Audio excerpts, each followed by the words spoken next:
à Emmanuel Bécher et à Richard Etienne qui animent cet atelier.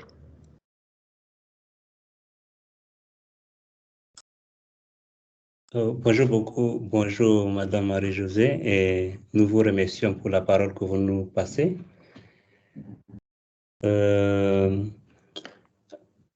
Alors avec Monsieur Richard Etienne, nous avons le plaisir d'animer cet atelier de la journée qui concerne la construction d'un dispositif d'aide à la rédaction scientifique à destination des jeunes chercheurs en Afrique subsaharienne francophone. Comme on l'a dit tout à l'heure, je pense que c'est important pour nous de nous présenter. Je ne sais pas comment ça a fonctionné dans les 2 derniers ateliers, ou devons-nous faire abstraction de ce point? Monsieur Richard? Non, mais il vaut mieux se présenter très rapidement parce qu'on n'a pas beaucoup de temps pour échanger. Hein. Tout à fait. Alors, je commence. Je m'appelle Emmanuel Bécher et je suis enseignant à l'université de Maroua dans l'extrême nord du Cameroun. Alors, au suivant. Voilà, et quant à moi, donc Richard Etienne, je suis professeur émérite en sciences de l'éducation, comme ça a été dit, à l'université Paul Valéry Montpellier 3. Et donc, au fil des années, et surtout avec Jean-Marie de Quetel, on a beaucoup travaillé sur la publication et comment aider les jeunes chercheurs à publier quand on a constaté les difficultés qui commençaient à s'accumuler sur la publication scientifique. Et donc là, nous mettons l'accent sur l'aide particulière aux chercheurs en Afrique. Et donc Emmanuel va très rapidement lancer la première question. Oui, tout à fait. Avant la première question, je voudrais faire l'introduction de cet axe 3 pour souligner que cet axe fait partie donc de ce vaste projet initié par Plan Éducation internationale sur la recherche et la publication en éducation en Afrique subsaharienne francophone, état des lieux. La particularité de cet axe 3 par rapport aux 2 axes qui ont été débattus ce matin est qu'il touche directement aux acteurs de la recherche, à savoir les jeunes chercheurs. Et donc, nous travaillons ici sur des personnes entre lesquelles nous cherchons à créer un réseau de chercheurs seniors et un réseau de chercheurs juniors. Donc, le premier devant accompagner le second en termes de l'écriture dans le but d'aboutir à des publications scientifiques en éducation. Permettez-moi aussi de souligner qu'en amont de cet atelier, nous avons mené plusieurs réflexions qui ont conduit à cibler 5 composants sur lesquels nous devons travailler afin d'arriver à la mise en place de ce dispositif d'aide à l'écriture et à la publication. J'aimerais rappeler ces 5 composantes qui sont l'incitation à l'écriture d'articles, les ressources, l'annuaire, le groupe de contact ou de pilotage et la reconnaissance. Je voudrais un peu expliquer ce que nous mettons dans chacune de ces composantes pour pouvoir enrichir la discussion que nous allons mener dans les 2 minutes qui vont suivre. Alors, que mettons-nous dans la composante incitation à l'écriture d'articles? Nous mettons notamment la sensibilisation des directeurs de thèse à inciter leurs doctorants à produire des articles en même temps que ces derniers écrivent leur thèse. Cette sensibilisation, de notre point de vue, concerne aussi les nouveaux docteurs qu'il faut encourager à saisir les opportunités des programmes postdoctoraux qui sont des programmes incitatifs à l'écriture scientifique. Dans cette première composante, nous mettons aussi la mise en place d'une banque de ressources incitatives à l'écriture scientifique et d'un annuaire des seniors dédié à l'accompagnement des jeunes chercheurs. Nous insistons également sur la création d'un groupe de contact qui met les seniors en rapport avec les juniors pour faciliter l'émergence des publications. Et donc, comme vous le voyez, ce groupe de contact fonctionnerait comme une communauté de pratique, comme une communauté de chercheurs. Et donc, en résumé, par rapport à cette composante, nous mettons en place un environnement qui, à la fois, élimine les obstacles à la rédaction et fournit en même temps les facilités pour l'écriture scientifique. Lorsque nous parlons de ressources, et là je suis au niveau de la deuxième composante de notre réponse, nous faisons allusion aux éléments dont les seniors ont besoin pour accompagner les juniors dans l'écriture scientifique. Donc, nous avons ciblé parmi ces éléments notamment le répertoire de thèses comme celui édité par le programme Apprendre, la liste actualisée des revues scientifiques, et là, ça a un rapport avec le premier axe de ce matin. Il y a aussi un diaporama réalisé par Richard Etienne que l'on peut trouver en ligne sur les différentes ressources destinées à l'écriture. Évidemment, nous pourrions ajouter des ressources au fur et à mesure que le projet avance. En ce qui concerne la troisième composante qui se rapporte à l'annuaire, nous pensons cette composante permettra de répondre aux besoins des jeunes chercheurs en termes d'accompagnement non pas bilatéral, mais que nous définissons comme personnalisé, c'est-à-dire qu'il doit aboutir à une mise en réseau d'un junior avec un senior le plus adapté en termes de profil. Et donc, un tableau va être construit qui sera renseigné continuellement afin d'avoir un annuaire le plus exhaustif et le plus actualisé possible. Dans la composante intitulée groupe de contact ou de pilotage, nous pensons qu'il est important de résoudre les défis qui vont se présenter, notamment en termes de nombre de demandes qui vont émerger de la part des chercheurs juniors, notamment aussi en termes de la méthode avec laquelle nous allons évaluer ces demandes du point de vue de la pertinence et de faisabilité. Le défi, c'est aussi la mise en relation des juniors aux seniors, la gestion de cette relation ainsi que la gestion du suivi des juniors. Ce sont, de notre point de vue, des éléments qui déterminent la crédibilité de la structure, auxquels nous ajoutons notamment, entre autres, la réactivité et l'efficacité. Et nous pensons qu'il est important pour nous de réfléchir sur ces questions qui vont déterminer la survie et le fonctionnement du réseau de chercheurs. La dernière composante concerne la reconnaissance du travail des seniors, que nous trouvons aussi très essentielle, même si cette question dépend du contexte d'appartenance des chercheurs. Pour nous, ça doit faire partie des questions sur lesquelles nous devons réfléchir. Donc, en conclusion de cette présentation, nous voyons que les éléments que je viens de citer sont effectivement à la base de la construction d'un dispositif d'aide à la rédaction scientifique à destination des jeunes chercheurs, qui inclut, comme on l'a souligné, je pense, dans les deux axes de ce matin, l'étude de faisabilité et l'étude de réalisation, donc qui nous amène à examiner les trois questions que je vais rappeler. La première question, c'est la suivante. Selon vous, quelles sont les conditions à remplir pour mettre en place un dispositif expérimental d'aide à l'écriture scientifique par des doctorants ou des jeunes chercheurs, notamment les juniors? La question 2 est la suivante aussi. Comment recruter des accompagnateurs, ça veut dire les seniors, et reconnaître leur intervention dans l'aide à l'écriture? Nous pourrions poser la même question pour ce qui regarde les juniors. Enfin, la troisième question est intitulée de la manière ci-après. Quels outils et quelles ressources pour faciliter la période expérimentale d'une durée de 2 ans, voire plus?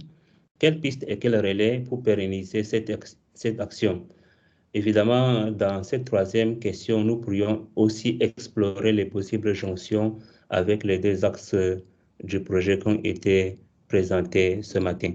Donc, nous pouvons commencer avec la première question que je rappelle encore une fois de plus. Selon vous, quelles sont les conditions à remplir pour mettre en place un dispositif expérimental d'aide à l'écriture scientifique par des doctorants et des jeunes chercheurs? Plusieurs d'entre les intervenants avaient déjà communiqué leurs réponses, mais en termes de discussion, il est important de passer les paroles les uns aux autres. Pour l'instant, je ne vois pas de main levée par rapport à cette question. Quelles sont les conditions à remplir pour mettre en place un dispositif expérimental d'aide à l'écriture scientifique par des jeunes chercheurs? Quels sont les facteurs dont nous avons besoin de prendre en compte? Quels sont les outils dont nous avons besoin pour mettre en place? Oui, de quelle façon est-ce que nous devons construire ce dispositif d'expérimentation? La parole est à celui qui veut la prendre. Il y a déjà trois. Maurice Tardif. Oui, c'est ça. Maurice Tardif. Bon, moi, je suis professeur à l'Université de Montréal. L'Université de Montréal se situe au Canada et non pas en Suisse, comme mentionné dans le programme, là.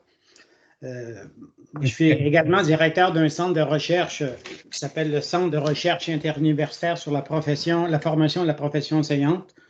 Donc, c'est le plus important centre de recherche au Canada dans notre domaine. Nous, je vais vous présenter rapidement le modèle québécois, là, le modèle canadien, qui est le modèle nord-américain aussi, là. Normalement, les directeurs de thèse sont fortement invités à co-publier avec leurs étudiants. Et une fois que les étudiants ont terminé leur thèse, les étudiants sont invités à publier des articles à partir de leur thèse. Donc, moi, avant de faire des propositions de soutien, là, en Afrique, vous avez des directeurs et des directrices de thèse. Est-ce qu'ils co-publient avec vous? C'est une question générale comme ça, là. Est-ce que vos directeurs et directrices de thèse, qu'ils soient africains ou européens, ont tendance à vous inviter à co-publier avec eux? Oui, peut-être d'autres réponses pourront venir d'autres collègues des autres universités africaines. Oui, en général, oui, ça existe, mais peut-être c'est pas très stable comme une pratique telle qu'on la voit au Canada et dans d'autres universités nord-américaines. Oui, c'est un défi effectivement à relever dans le sens de mettre en rapport les directeurs et leurs doctorats dans la co-publication. Et d'autres collègues africains pourraient aussi apporter leur réflexion par rapport à cette question. Parce que les pratiques, ça peut varier d'un contexte à un autre, d'une université à une autre, mais même si parfois il y a des traditions qui sont transversales. Alors, parmi les collègues, personne, oui. Si, il y a le professeur Napon. Oui, effectivement, au niveau du CAMES, nous exigeons que, avant la soutenance de la thèse, les candidats publient, les étudiants publient avec leurs professeurs.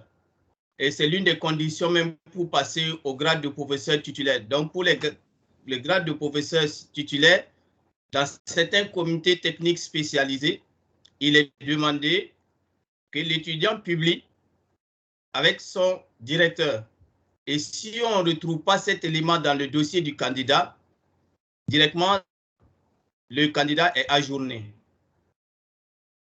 Je vois. Il y a encore Marc Demeuse. Oui.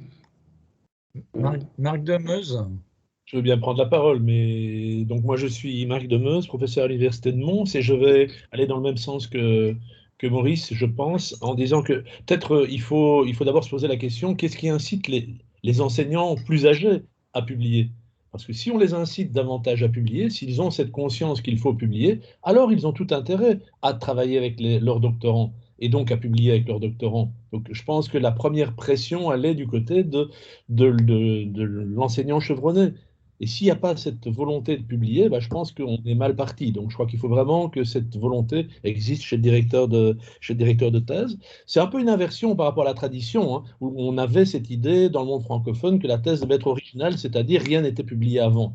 Ça, c'est encore quelque chose qui reste parfois dans les idées. C'est une très, très, très mauvaise idée, hein, à la fois parce que on ne va pas attendre d'avoir sa thèse pour proposer, en dehors de son directeur de thèse, ce qu'on est en train de faire. Ça permet de construire progressivement son dossier. Je crois que c'est vraiment essentiel, hein, de pouvoir faire cette démarche. Donc ça doit vraiment être et je pense que ça s'inscrit bien dans ce que Maurice propose. Ça incite aussi parce qu'on n'a pas un temps infini. Et donc, je crois qu'il est important que si le jeune collègue travaille, celui qui encadre reçoit aussi en quelque sorte, en retour, dans cet échange et dans ce travail, dans ce compagnonnage, finalement, lui aussi un avantage. On fait généralement rien pour rien dans le monde et c'est quelque chose d'important. Et donc, le problème est d'avoir un bon directeur de thèse, ça c'est à mon avis le premier point, d'être inséré dans une équipe plus large que simplement son directeur de thèse. Je crois que c'est important d'avoir aussi d'autres collègues. Le directeur de thèse, il a comme job de mettre en relation, à mon avis, avec d'autres collègues. Et il y a un autre aspect, c'est, à mon sens, d'avoir une masse critique dans son domaine, c'est-à-dire que les autres jeunes collègues soient suffisamment nombreux pour faire avec. Et pour que cette incitation, hein, cette volonté de se mettre en mouvement, elle soit aussi supportée dans une dynamique de centre de recherche ou de service de recherche. Ça suppose évidemment de développer une éthique de la copublication. Ça veut dire que ça ne doit pas être une exploitation de l'un par l'autre. Donc il faut vraiment aussi que les règles soient très claires sur la façon dont on s'associe à une publication ou dont on peut partager les données, par exemple. Il faut être clair au préalable là-dessus, sinon c'est le risque de dérive. Et puis je pense qu'il y a une grande difficulté que nous on constate dans notre université, mais ce n'est pas le propre de notre université. Il y a une grande différence entre les doctorants freelance et ceux qui sont supportés par l'institution.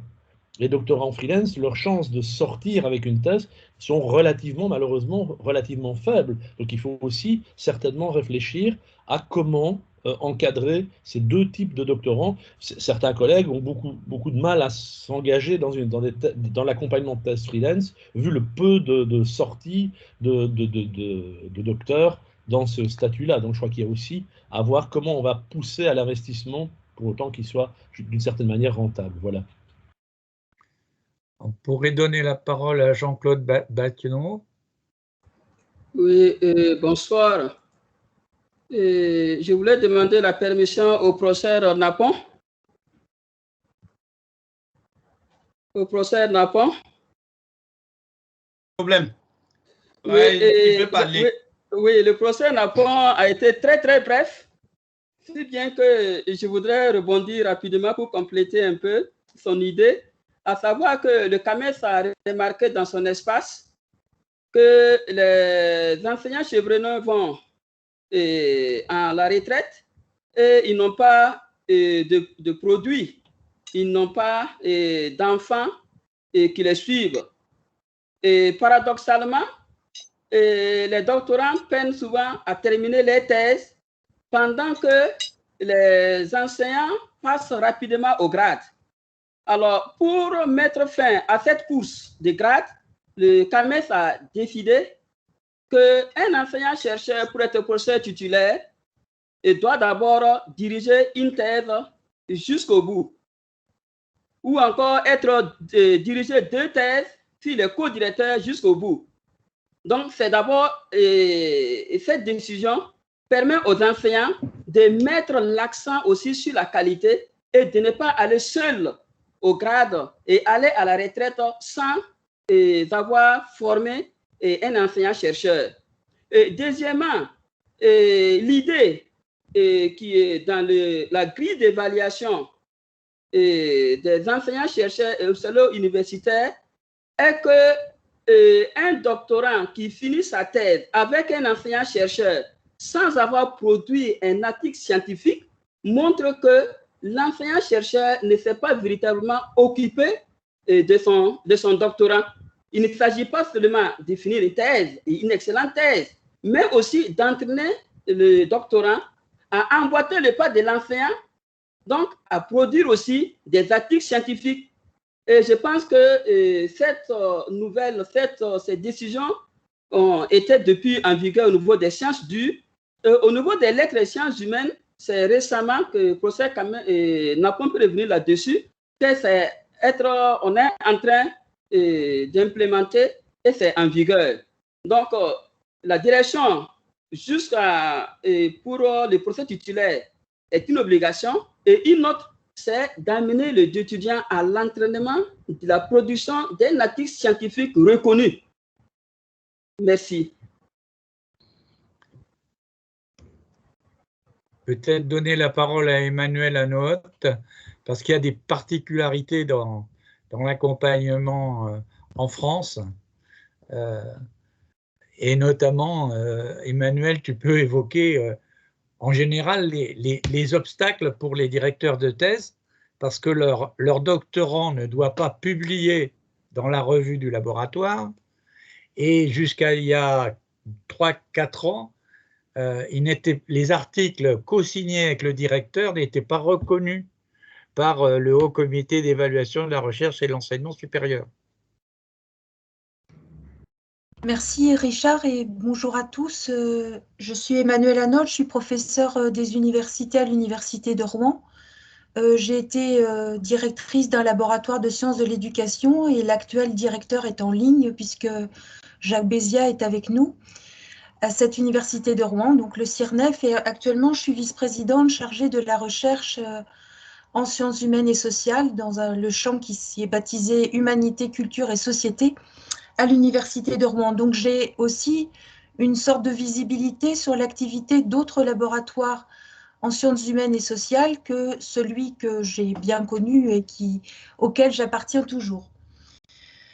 Je voulais reprendre la question et insister sur ce qui a été dit précédemment. Effectivement, cet acte qui est de produire un article scientifique, même si c'est un acte individuel ou collectif quand il y a plusieurs auteurs, il s'inscrit dans un milieu. Et ce milieu doit être un milieu nourricier. Alors, il y a plusieurs interventions qui ont présenté différentes manières de présenter ce milieu et d'entourer le doctorant ou la doctorante. Et il est important de dire que c'est d'abord un acte de socialisation dans une communauté qui est celle de la recherche. Et on a aussi intérêt à comprendre les caractéristiques de ces communautés, puisqu'elles ne sont pas identiques les unes aux autres, de s'intéresser à leur histoire, à leur actualité, pour ne pas plaquer des modèles dans des contextes qui peuvent être différents. Donc je crois aussi que pour avoir accompagné des doctorants africains, ou travailler à distance avec des étudiants en master en Afrique pour leur mémoire, j'ai compris aussi qu'ils vivaient dans un environnement qui avait des spécificités, des richesses qui étaient à la fois similaires aux nôtres et aussi différents. Donc je crois qu'il faut en prendre acte et voir aussi quelles sont les caractéristiques du milieu. Deuxième point, je pense aussi, pour ce qu'a dit Richard, c'est qu'il y a des normes dans ces milieux. Alors, nous avons nos normes en France et que ces normes ne sont pas non plus éternelles, elles peuvent aussi évoluer. Et les communautés de chercheurs ont intérêt aussi à être partie prenante dans la définition de ces normes, de manière à ce que la production scientifique soit une production de qualité. Et sur la qualité des productions scientifiques, c'est-à-dire le contact avec les pairs, la connaissance des travaux qui sont conduits antérieurement et de façon aussi conjointe par des pairs dans un même domaine est essentielle. Donc ça, c'est un second point. Enfin, un troisième point sur lequel j'insisterai plus précisément, c'est que la production d'un article scientifique, même si elle se fait au cours du doctorat, est un processus qui s'inscrit antérieurement dans la formation par la recherche des étudiants, depuis les premiers cycles en passant par le master jusqu'au doctorat. Et pour reprendre la publication de référence qui est citée dans les documents qui nous ont été transmis, et je tiens à remercier les organisateurs pour la grande qualité de ces documents, on voit quelques publications qui ont été réalisées, et notamment les chapitres de l'ouvrage qui a été coordonné par Richard Etienne, qui est ici présent. Et on voit bien qu'il y a différentes structures d'articles et différentes définitions de ce qu'est un article scientifique. Et j'ai pu apprécier, grâce à l'utilisation de cet ouvrage, combien les étudiants de master sont sensibles à la découverte des formes d'écriture et des formes aussi de publication. Et je pense que sur un plan didactique, il est important aussi de sensibiliser les étudiants en doctorat à la diversité des productions scientifiques. Et mon collègue Jacques Béziat prendra sans doute la parole après moi, mais effectivement, il y a des formes de publication, par exemple dans la revue Frontis, qui peuvent être différentes de celles qu'on va retrouver dans la revue française de pédagogie. Une note de synthèse n'est pas non plus un article scientifique qui produit les résultats d'une recherche empirique. Donc, c'est aussi toute cette richesse des types de publications auxquelles il faut sensibiliser nos étudiants et aussi qui n'est pas indépendante des contextes culturels dans lesquels ils évoluent, parce qu'on ne peut pas isoler la recherche de la société et aussi des attentes de la société. Et dans les rapports entre sciences et société, il y a sans doute une réflexion à porter aussi sur les formes de publication que des chercheurs en sciences humaines et sociales peuvent produire. J'espère ne pas avoir dépassé les 5 minutes et je prie de m'excuser auprès de notre organisateur si c'est le cas. Merci. Peut-être donner la parole à Martial Dembélé. Il y a beaucoup de demandes de prise de parole. Merci Richard. En fait, je ne sais pas si ma caméra fonctionne, là apparemment non. Oui, je crois qu'elle fonctionne. Non, mais je voulais rebondir un peu sur un point soulevé par Richard et je pense que quelqu'un d'autre, c'est la valorisation des publications post-soutenance. Ce que j'ai cru comprendre, et là, les professeurs Napon et Batiano pourront me corriger, c'est que les publications issues des thèses ne sont pas prises en compte dans l'évaluation des dossiers de promotion. Est-ce que je me trompe ou non? Parce que il me semble que pour les enseignants-chercheurs débutants, que les publications à partir des thèses seraient de très bons premiers pas pour justement valoriser leur thèse, mais également bonifier leur dossier de publication. Voilà.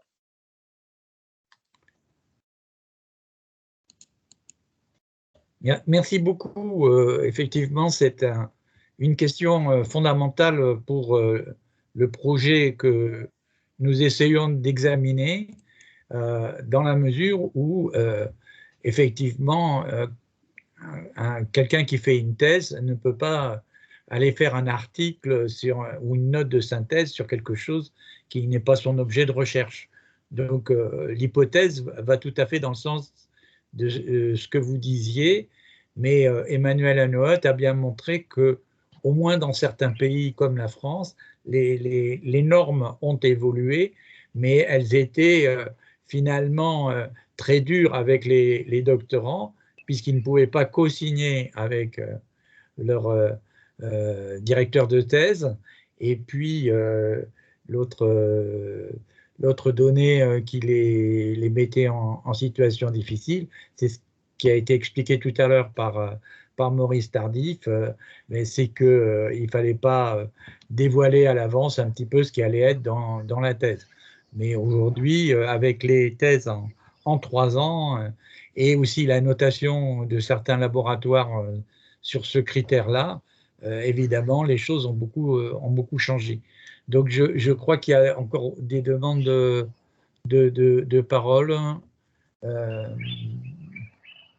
Si quelqu'un a repéré, parce que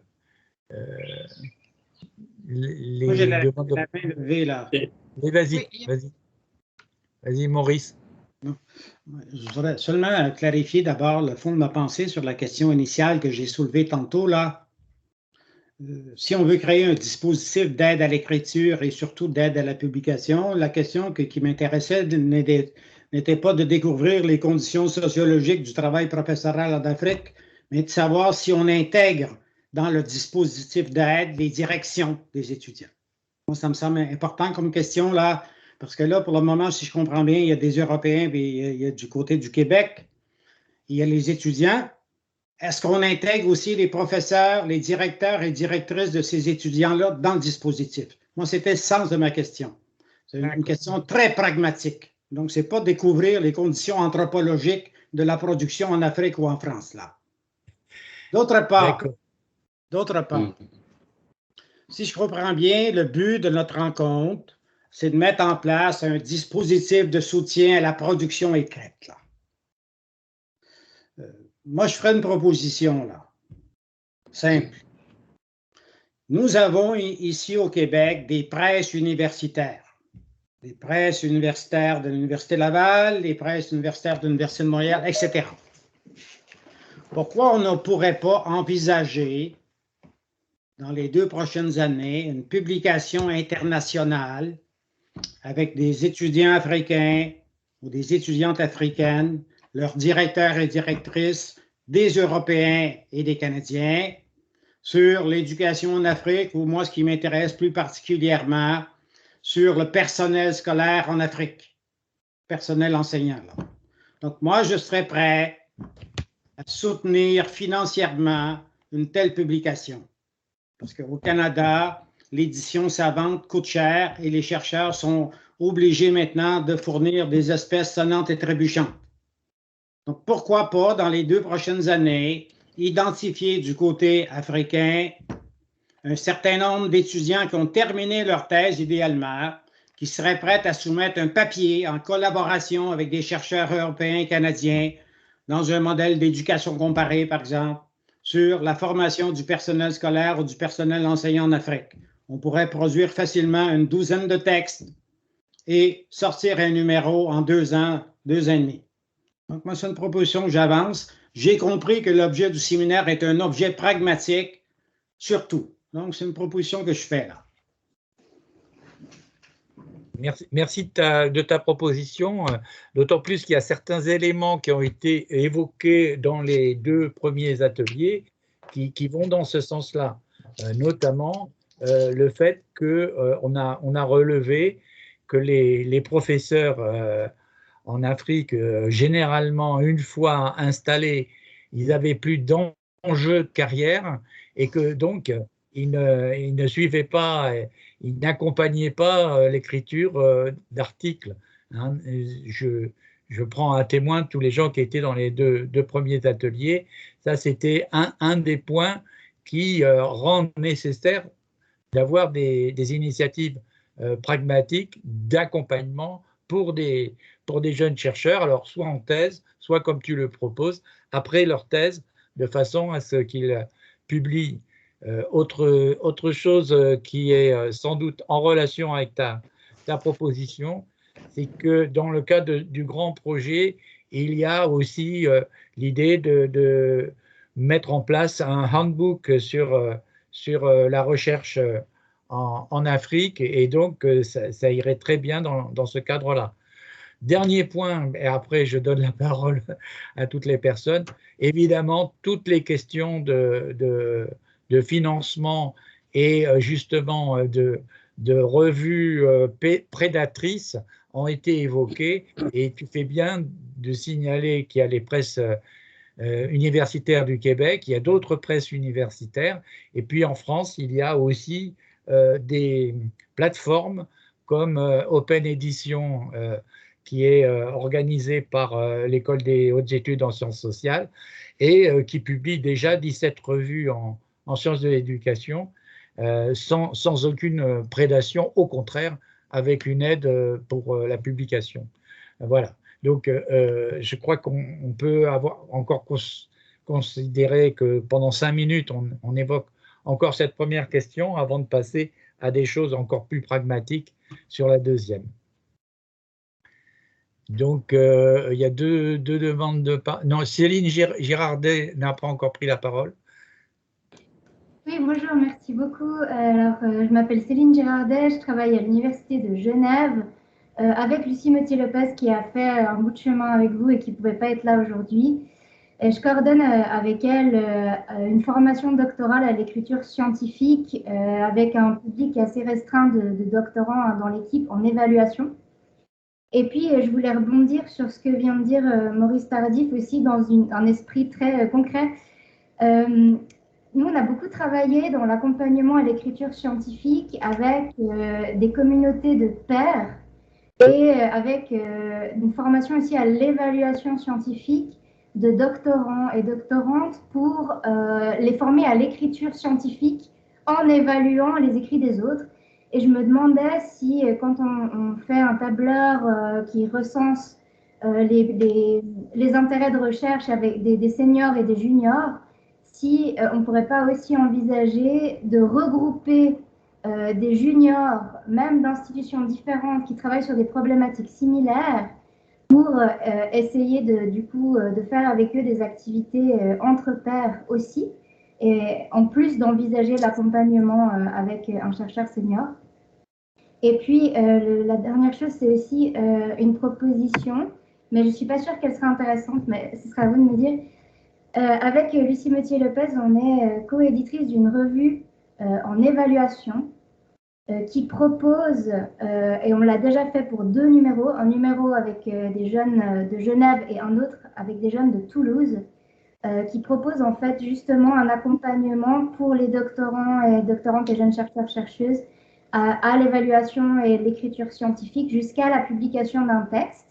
Et nous, on serait tout à fait prêtes, et du coup c'est tout open access et gratuit cette histoire-là, mais s'il y a des personnes qui travaillent en évaluation et qui désirent faire un numéro en évaluation de jeunes chercheurs africains, et ben, on serait tout à fait ouverte à rentrer en matière et puis à vous donner l'espace pour le faire, bien que ce ne soit pas une revue encore avec l'accréditation HCRS.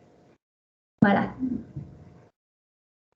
Merci beaucoup pour cette initiative qui vient à la suite de celle de Maurice et qui montre bien que tout le travail préalable que nous avons fait n'a pas envisagé encore toutes les solutions que vous apportez, notamment donc ce travail entre pairs et pas simplement entre juniors et seniors, mais là c'est une coopération entre juniors et avec une perspective très concrète d'un numéro. Merci beaucoup Céline et Lucie qui est prise par d'autres activités en ce moment.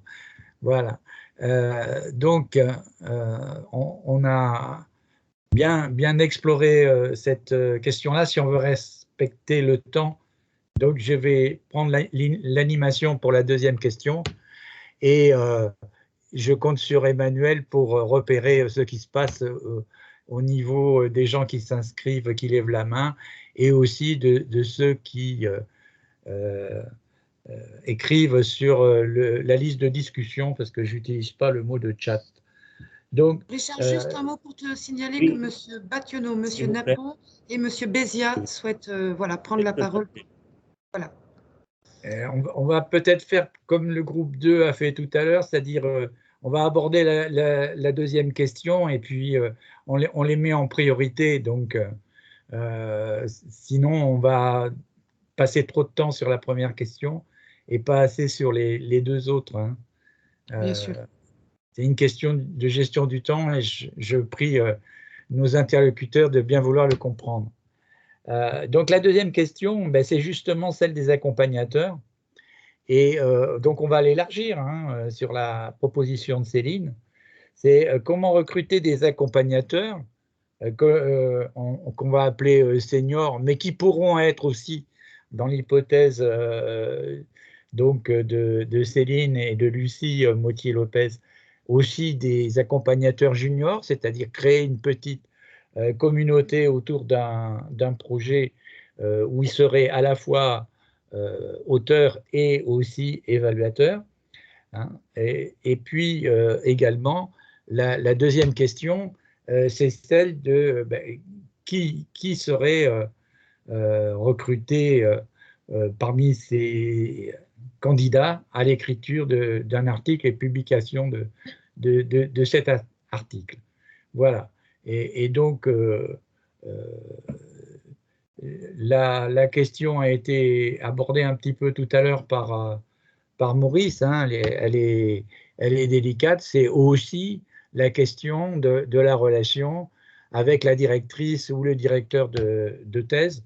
Bien entendu, si cette directrice ou ce directeur de thèse entend faire tout l'accompagnement de l'article, notre proposition n'a pas lieu d'être, mais c'est dans le cas inverse, qui a été évoqué d'ailleurs par Emmanuel Bécher, ou qui a été évoqué aussi dans les ateliers, où les collègues n'écriraient que pour des enjeux de carrière et pas pour les finalités vraiment de développement de l'éducation et de la recherche sur l'éducation, que notre proposition a un intérêt.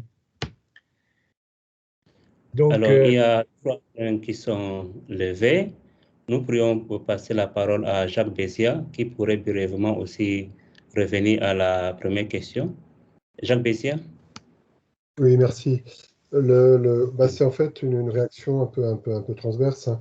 Oui, sur ces questions de qualité de l'écriture, on ne peut pas s'empêcher de penser, de savoir que les jeunes chercheurs du Sud, dans le bassin subsaharien, sont trop souvent isolés par rapport à une communauté de travail. C'est-à-dire qu'en fait, en France, un doctorant, il a un laboratoire, il a aussi une école doctorale, des mobilités facilitées sur un territoire quand même qui est plus riche en opportunités de communication et d'interaction.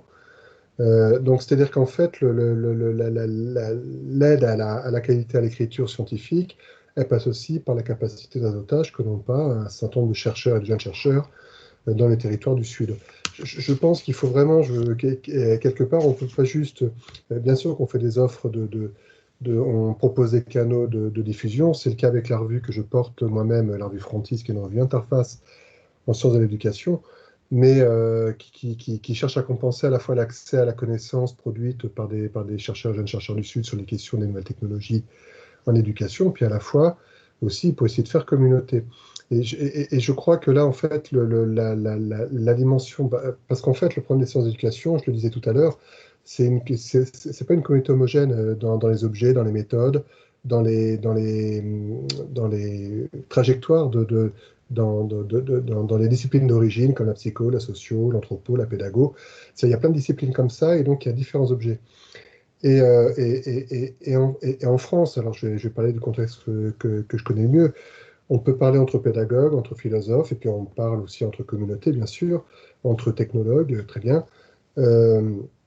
Cette fragmentation comme ça des objets fait que sur le territoire africain, c'est plus complexe parce qu'on n'est pas sur un territoire où les institutions sont bien présentes. Un étudiant, en France ou dans les pays occidentaux, il a des institutions qui tiennent et des institutions de proximité qui le soutiennent. La recherche sur l'éducation en Afrique, elle fait face à de telles urgences en matière d'objets, en matière de solutions, d'attente de solutions, de montée de qualité de l'éducation, que les seules institutions auxquelles on peut réellement s'adresser, c'est les ENS dans la capitale, c'est les ministères, mais après en local, c'est très déficitaire, c'est très défaillant. Donc les chercheurs de terrain ont un déficit d'appui institutionnel absolument fantastique. Alors oui, effectivement, il faut des services de veille, ce qu'on disait dans le premier atelier, il faut une aide à la publication, et je crois une aide au réseautage réel, patent, je veux dire, entre les jeunes chercheurs du Sud, pour qu'ils puissent se constituer en communauté d'intérêt et de dialogue. Et ça ne peut que profiter aussi à la formulation des objets, au désir d'écrire. On ne peut pas reprocher à quelqu'un d'écrire pour faire carrière, parce que et puis on ne peut pas le faire quand on a nous-mêmes une certaine ancienneté dans la carrière, parce qu'on l'a fait. Donc il faut aussi aider les jeunes à avancer dans leur carrière, c'est légitime, et ce faisant, à produire de la connaissance. Ça, c'est nécessaire. Mais à la fois, il faut penser à des dispositifs formels, la veille, le soutien, les revues, des offres, et puis à la fois tout ce qui fait déficit et qui structure la communauté, tous les liens informels qui font qu'un jeune chercheur au Sud puisse se sentir chercheur. Et je ne crois pas que ce soit si simple, parce que, et on le voit pour la communauté TIS, trop de chercheurs sont isolés là où ils sont. Enfin, là, Emmanuel Béchet-Tamarois, je pense que tu vois très bien, Emmanuel, de quoi je parle. On s'était vu à Yaoundé il y a quelques temps. Tu vois très bien de quoi je parle quand je dis ça. C'est qu'en fait, on est sur des objets, puis on est seul à les porter là où on est. Et ça, je crois que c'est compliqué. Donc, il faut aussi que ce soutien-là, il ne vienne pas juste par une espèce de forme de soutien allez-y, faites-le, écrivez. Il faut aussi que derrière l'écriture, il y ait tout ce qui est en amont que nos doctorants ont, les doctorants en Afrique ne l'ont pas sur le terrain. Merci beaucoup. Il y avait justement en 2016 un projet que vous portiez au compte de l'AUF intitulé Coup de pouce à la rédaction et à la publication en technologie éducative, c'est ça, oui? Oui, ça serait aussi intéressant de voir comment ressusciter le projet. Mais je voudrais repasser la parole à M. Mengari par rapport aux critères de sélection ou de recrutement de seniors. Oui, comment est-ce que nous pouvons sélectionner les seniors qui vont faire partie du dispositif d'aide à l'écriture? Professeur Mengari?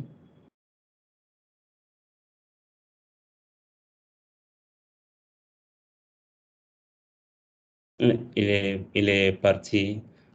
Il est parti. Alors, est-ce que M. Bationo, Jean-Claude, vous aviez levé le doigt ou est-ce une ancienne main?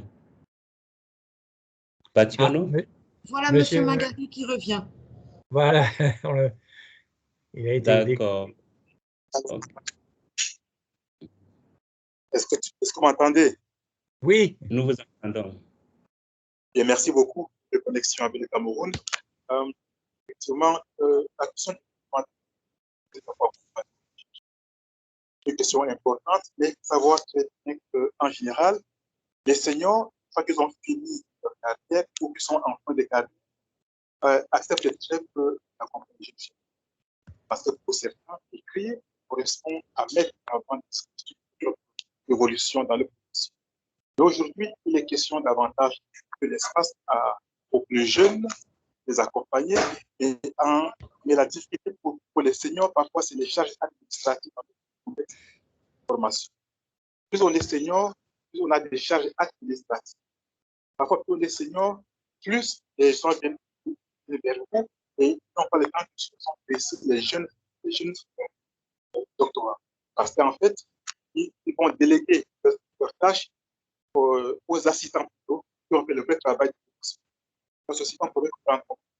Ils prennent en charge les étudiants en direction, ils les suivent en tant que.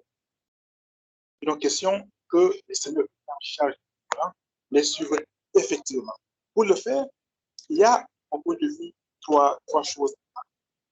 Un, la qualité du travail à mettre sur pied. Il faut donc que les thèmes qui sont choisis soient dans le champ de celui qui va les encadrer. En deuxième lieu, il faudrait également que les moyens soient mis à disposition, que les jeunes qui viennent en recherche soient vraiment accompagnés. Parfois, ceux qu'on prend sont abandonnés à eux-mêmes. Ils font le travail, mais rencontrent occasionnellement les encadreurs. Et du coup, le travail attendu n'est pas effectif. Et enfin, Monsieur Mangari, on a vraiment de gros problèmes de son. Oui. Est-ce que vous pourriez utiliser l'écrit de la conversation pour nous donner les éléments de votre intervention que nous avons beaucoup de mal à saisir? D'accord, merci beaucoup. Je l'ai fait à l'instant. Merci. Merci beaucoup. Hein. Excusez-nous, mais on est sur une difficulté de connexion. On en a connu quelques-unes dans la journée, c'est pas grave. Et merci de votre compréhension. J'aimerais rappeler la question 2 pour que nous ne nous perdions pas. Comment recruter les accompagnateurs, autrement dit des seniors, et comment reconnaître leur intervention dans l'aide à l'écriture? Donc, il y a 2 doigts, je pense, qui sont déjà levés. Monsieur Napon, à vous.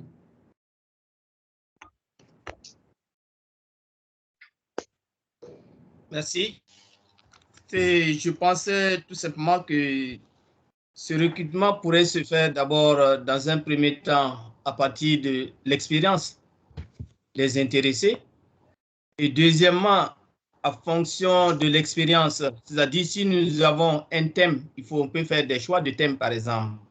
Pour un début, il s'agirait de faire une sélection de quelques thèmes et sur la base de cela, voir quels sont ceux qui sont intéressés.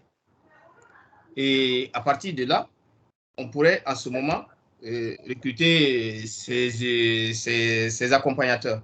Moi, je pense que c'est les 2 pistes que j'avais à vous proposer. Merci beaucoup. À votre avis, devrons-nous, par exemple, lancer des appels à candidature pour ces recrutements? Oui. Oui, si. D'accord. Oui. D'accord, merci beaucoup. Professeur Voisin, vous avez levé le doigt.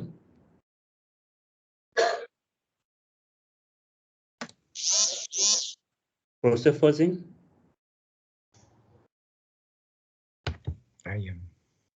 Monsieur Fofana aussi souhaitait. Fofana, à vous aussi, oui, vous pouvez vous exprimer sur cette question 2.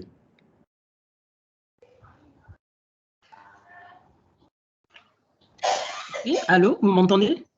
Nous vous entendons. Ok, merci. Toutes mes excuses pour le retard dû au décalage horaire. Hein. J'ai cru 18h heure ivoirienne, mais vraiment toutes mes excuses pour le retard. Alors, pour cette deuxième préoccupation, je voulais dire que pour le recrutement des seniors, l'une des pistes aussi serait de recruter ou de mettre à contribution tous ceux qui ont déjà une revue, qui sont voilà, qui encadrent déjà des publications. Je pense que ceux-là peuvent être des cibles potentielles pour recruter donc ces seniors-là. Voici ma petite contribution. Merci beaucoup. Merci infiniment. Professeur Poitiers, vous êtes de retour.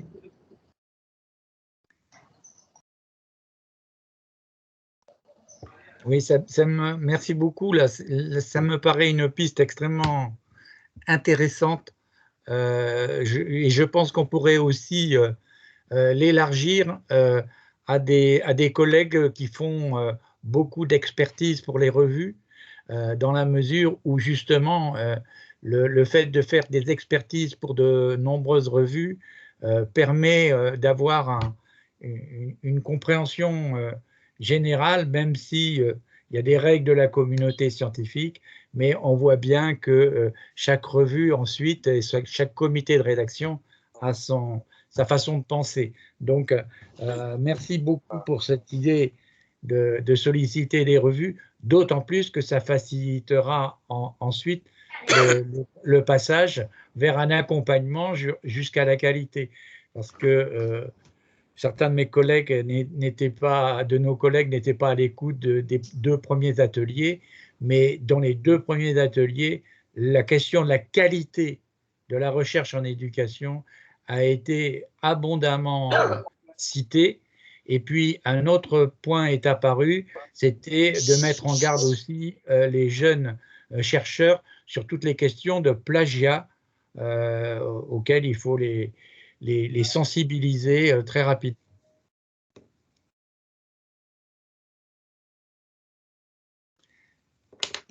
Alors, oui, monsieur Abdoulaye Ouedraogo.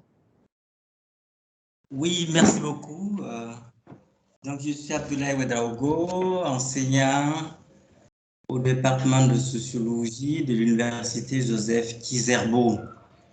Alors, concernant la deuxième question, je voulais partager avec vous aussi cette idée qui consisterait à identifier aussi les personnes ressources qui travaillent, qui ont fait leurs preuves dans le domaine, dans le champ de l'éducation, parce qu'ils y travaillent, parce qu'ils y ont publié.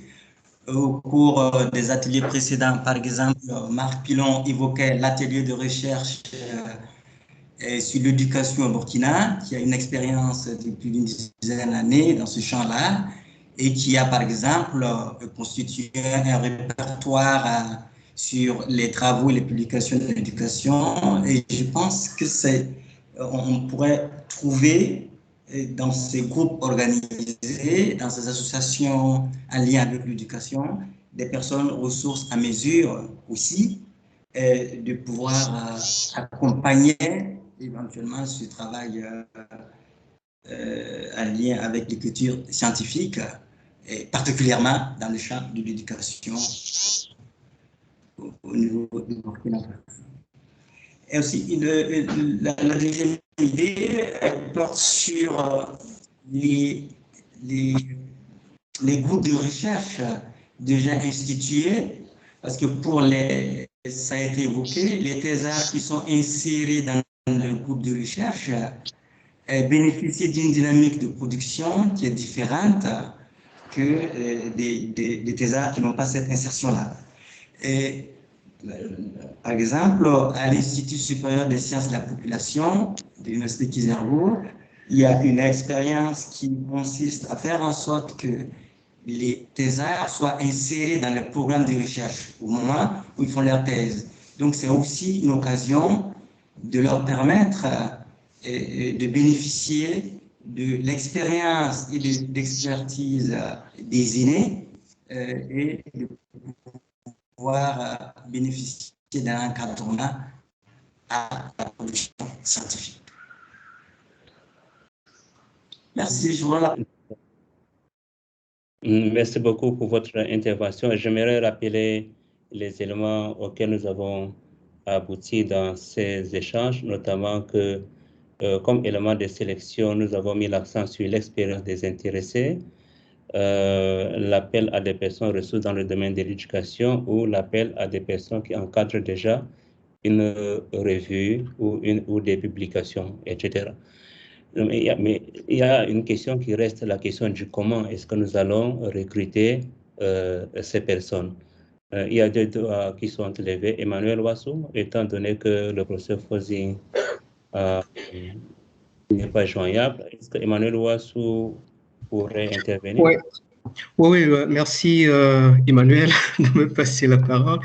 Alors, je suis Emmanuel Wassou, je suis ingénieur de recherche à l'Université de Paris. Alors, peut-être que ce que je veux dire ne va pas en droite ligne avec ce que vous évoquiez tout à l'heure, Emmanuel, mais je pensais, pendant que vous parliez, aussi à la formation des chercheurs qui ne sont plus tout à fait jeunes chercheurs, peut-être qui ne sont pas jeunes doctorants, ou je veux dire des docteurs fraîchement sortis, mais qui auront peut-être besoin aussi d'une sorte de mise à niveau. Parce que par expérience, moi j'ai vu, je suis membre d'un réseau de psychologie du travail, et lors de nos colloques, parfois on a souvent organisé des séminaires comme ça, de mise à niveau un peu dans tout ce qui concerne la recherche, et on voit bien qu'on a des collègues qui sont intéressés, et je pense que ça c'est un volet qu'on pourrait proposer aussi pour pouvoir nourrir le vivier de ceux qui vont prendre en charge justement les jeunes chercheurs. Merci beaucoup. Abou Fofana, vous vouliez revenir sur la question 2? Oui, tout à fait. Je voudrais ajouter tout à l'heure à ce que je viens de dire, le fait que le groupe ici déjà constitue un noyau qu'on pourrait mettre à contribution justement comme ces seniors qui doivent encadrer. C'est-à-dire déjà le groupe constitué ici. Et par la suite, comme vous l'avez demandé, faire des propositions à ces personnes, des appels justement à candidature pour intégrer donc le groupe des seniors chargés de l'encadrement des jeunes chercheurs. Merci. Merci.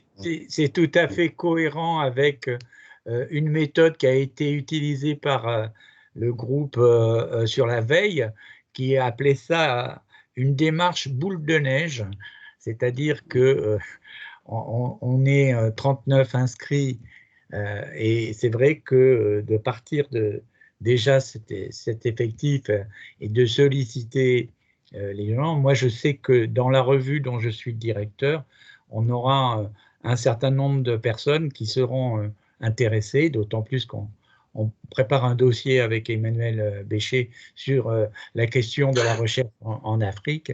Et donc, je crois que chacun pourra participer à cet effet boule de neige. Merci d'avoir fait une intervention pour nous le suggérer. C'est encore un élément complémentaire sur une démarche très pragmatique. Il y avait encore des interventions en attente.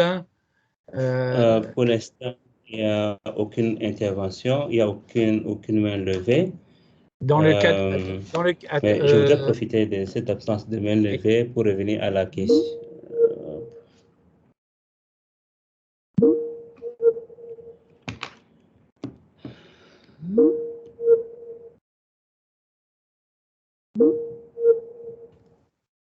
Il y a un problème? Il semble que l'un de nous reçoit un autre appel sur Teams. Oui, ben oui, mais normalement les micros sont fermés, donc. Emmanuel. Apparemment, Emmanuel ne m'entend plus. Et c'est peut-être lui qui reçoit un appel. Donc, je vais reprendre l'animation jusqu'au moment où Emmanuel Marc Pilon souhaite, oui, pourra nous rejoindre. Et donc, je donne la parole à Marc Pilon. Oui, bonjour, merci pour tous ces échanges tout à fait passionnants. Deux points.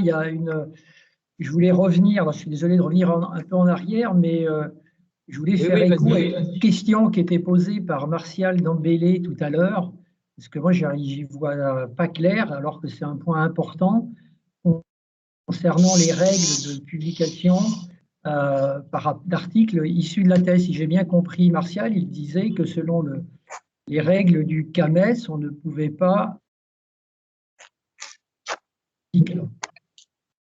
Donc, qui ne serait pas pris en compte ensuite dans les. Enfin, il pourrait publier, mais que ça ne serait pas pris en compte dans les évaluations pour les promotions. Donc, je voulais que les collègues Abou Napon et Jean-Claude Bationneau nous disent ce qu'il en est réellement, parce que j'ai du mal à y voir clair. Après, l'autre question par rapport à l'implication de seniors, donc de tuteurs ou de parrains, était évoqué aussi tout à l'heure le fait qu'un certain nombre de doctorants en font leur thèse dans le cadre de projets. Et donc, en principe, ils bénéficient aussi d'un accompagnement à l'écriture. Il peut y avoir des co-rédactions dans le cadre de ces projets. Donc, du coup, il faudrait être vigilant parce que comment se ferait l'articulation? Est-ce que là, il n'y aurait pas des sources potentielles de tension, voire de conflit entre des tuteurs ou des parrains complètement extérieurs et tout l'encadrement qui se fait au sein du projet? Je pense que là, il faudrait faire très, très attention. Tout à fait. De toute façon, pour quelqu'un en thèse, je pense que l'accord du directeur de thèse sera totalement, ou la directrice, sera totalement indispensable. Pour les post-doctorants, les jeunes docteurs qu'on a évoqués, les choses sont un petit peu différentes. Mais tu as raison de souligner qu'il y a des risques de conflits potentiels, de même que quand il y a des co-directions. Je me souviens avoir une discussion avec quelqu'un qui n'était pas tellement partisan des co-directions de thèse. Mais moi, j'ai eu une bonne expérience. Donc, Emmanuel, ça va? Tu as repris. Je suis revenu. Alors, on a encore, je crois, une demande de parole, peut-être en réponse d'ailleurs à Marc Pilon de M. Napon. Napon, c'est ça. Monsieur Napon? Oui, effectivement. En lettres et sciences humaines, on autorise que le candidat, c'est-à-dire le doctorant, puisse publier des articles. Et au moment où il est recruté, par exemple, à l'université, il utilise ces publications-là, par exemple, pour se faire recruter à l'université. Parce que généralement, quand il y a plus de 3 ou 4 candidats, on prendra quelqu'un qui a fait des publications en plus de sa thèse. C'est comme ça, puisque le recrutement n'étant pas automatique. Ensuite, mais dès qu'il arrive, il passe le grade d'assistant qu'il est recruté à l'université. S'il veut maintenant, dans le cadre de sa promotion au niveau du CAMES, ce n'est plus possible pour lui, par exemple, c'est surtout en lettres et sciences humaines, il n'est plus possible pour lui de prendre un élément de sa thèse pour pouvoir, parce qu'on constitue que la thèse, c'est un élément qui est fini, donc il faut qu'il évolue. Donc voilà, c'est comme ça. Mais par contre, dans d'autres disciplines, ça ne fonctionne pas de la même manière. Dans d'autres disciplines, on autorise que l'individu puisse tirer des articles de sa thèse. Mais ces articles doivent aborder des points pointus qu'il n'a pas pu développer au moment où il a rédigé sa thèse. Donc, c'est comme ça. Mais en lettres et sciences humaines, ce n'est pas. Donc, nous tenons compte des spécificités de chaque spécialité. C'est très clair. C'est très clair. En même temps, ça permet de rappeler que le but et la finalité même de l'opération, ce n'est pas de faire écrire et publier un article. La finalité, c'est de permettre à la personne d'être en capacité d'écrire des articles qui seront publiés. Il faut peut-être le rappeler et bien le mettre en exergue, c'est que c'est une formation à l'écriture par l'écriture et la publication, mais il n'est pas du tout question de simplement s'occuper du produit, mais plutôt, avec votre aide, de voir comment on peut mettre en place une capacité qui ensuite permettra aux jeunes chercheurs ou à la jeune chercheuse d'être autonomes dans l'écriture. Voilà, c'est comme ça. Alors, je voudrais profiter du temps qui reste par rapport pour cette deuxième question pour revenir à la première question et faire une proposition à l'endroit du projet, notamment en ce qui concerne quel dispositif nous devons mettre en place pour aider les jeunes chercheurs à l'écriture. Alors, la proposition que je voudrais faire est un peu proche de l'intervention de Céline et de Tardif. C'est-à-dire, c'est celle-ci. Dans quelle mesure est-ce que le projet qui nous réunit aujourd'hui peut soutenir la mise en place et le fonctionnement d'une revue junior, d'une revue destinée uniquement aux doctorants ou aux jeunes chercheurs? Je pense qu'il y en a ce genre de pratique au Canada. Mais comment est-ce que le projet qui nous réunit aujourd'hui peut soutenir cette initiative? La deuxième proposition que je ferai dans le sens de la mise en place d'une ressource incitative à la rédaction, ça concerne le prix de la recherche ou à la publication.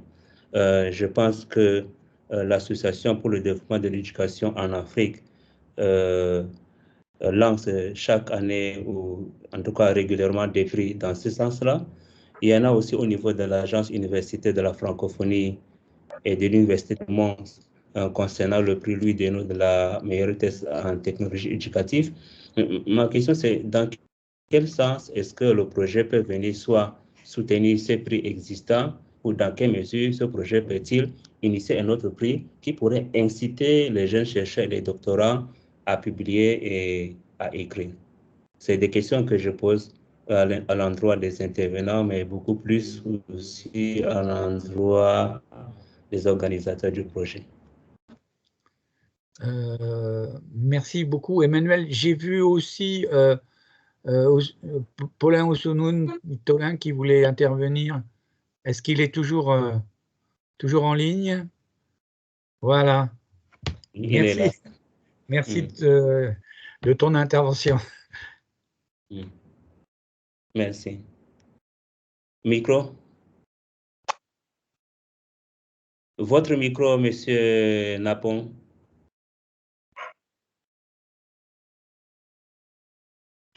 Il faut pas le micro. Est-ce que tu peux ouvrir le micro?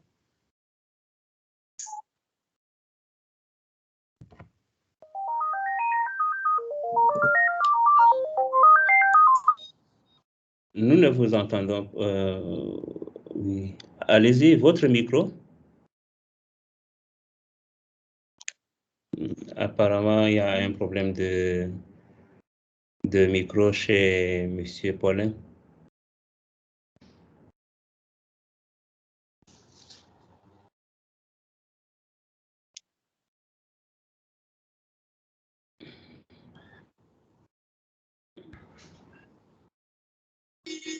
On va être désolé, mais il faut ouvrir le micro, là. Il n'y a pas de...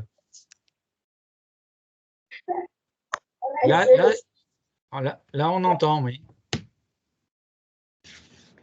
Non, on n'entend pas.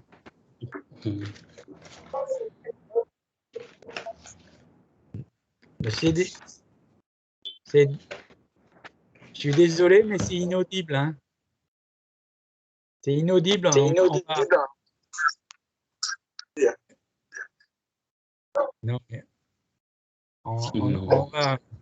On va redonner la parole à quelqu'un d'autre. On fera une nouvelle tentative peut-être tout à l'heure.